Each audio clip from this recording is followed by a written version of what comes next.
You are in the middle of a position ranking series. Take us through that and where we were the last couple of days.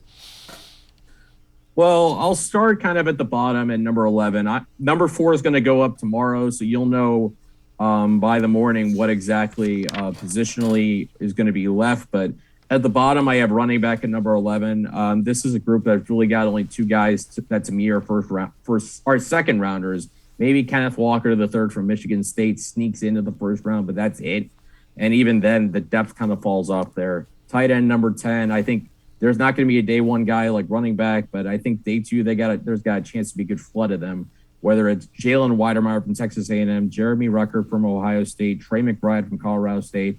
Teams are going to find some good tight ends to pick from in the second round, in this draft. Number 9, this is where the big drop is from last year to this year, and it's quarterback.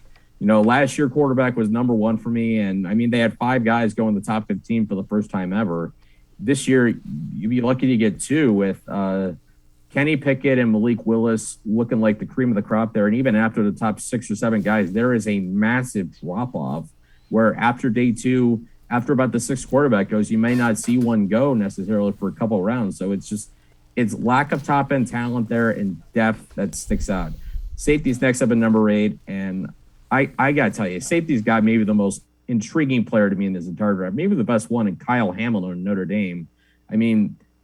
The term unicorn isn't always thrown around all the time in drafts, but Kyle Hamilton is an absolute unicorn at safety. He's big, he's fast, he's smart, can play the pass, can play the run. There's nothing the guy can't do, and that plays a big part of why safety edges out quarterback. Defensive tackle number 7 is a very SEC heavy class. Jordan Davis stands out as a first-round guy.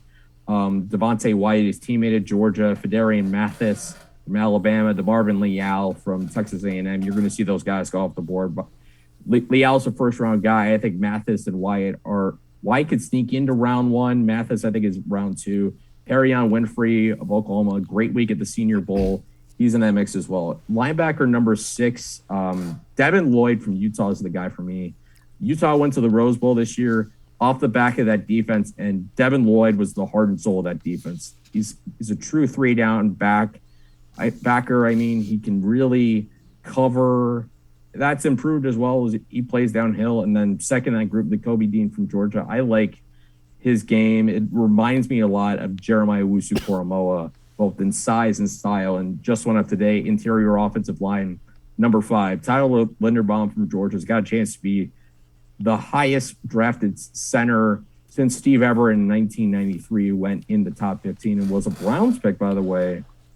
A little throwback for all the Browns fans back in those days, but he's a complete center. Kenyon Green from Texas A&M, a good guard. There are some very good guards and centers that could go in the second day of the draft that really stand out to me in depth. So, I'll have numbers 4, 3, and 2 coming later in the week, and then Monday you'll find out what my number 1 position group is. But this is a draft that's got some interesting depth, and with no true quarterback that's going to be in the top 5, it's going to be very fascinating to see who goes where in this top 10. There's variety, particularly with edge rusher and corner, where it all can go. So it's going to be a very fun class from that regard, and the fact we may get a little positional chaos.